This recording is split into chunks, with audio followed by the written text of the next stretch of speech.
नमस्ते साथीहरू। आज म फ्रुट्स लिन आएको छु।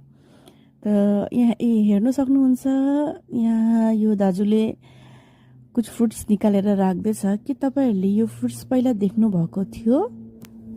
सो साथीयो, हजुरहरूले यो हेर्नु भएको छ कि छैन फ्रुट्स मलाई थाहा छैन।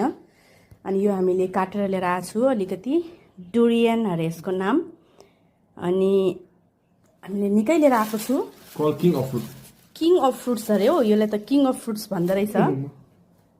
तर यो एकदम काँडै काँडा हुन्छ। अनि ओह माय गॉड, अलिकति हामीले त्यो ज्याकफ्रुट कटहल जस्तो लाग्ने, बट यसको स्मेल यति उ छ नि, स्ट्रङ स्मेल यति स्ट्रङ छ। But this is high in cholesterol. Must open up like that. हेर्नु कसरी खोल्नु, त्यो खोल्नु पनि आफूले जान्नुपर्ने रहेछ। स यसलाई डोरियन भन्दो रहेछ। यो हेर्नु यस्तो, लेकिन little bit. बाप्रे, स्वीट त भयंकर स्वीट हुने रहेछ।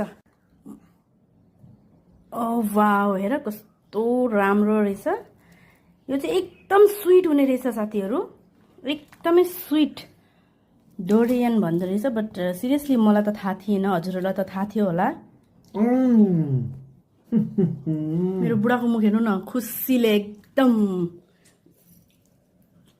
यो चाहिँ मेरो हस्बेन्डको एकदम फेभरेट हो, त्यही भएर हजुरले त एकदम खाँदैछ। तर मलाई चाहिँ यति मन परेन, बट यति बेसी स्वीट हुँदो रहेछ कि यो, एकदम स्वीट, बेसी sweet. This fruit called durian in Asia.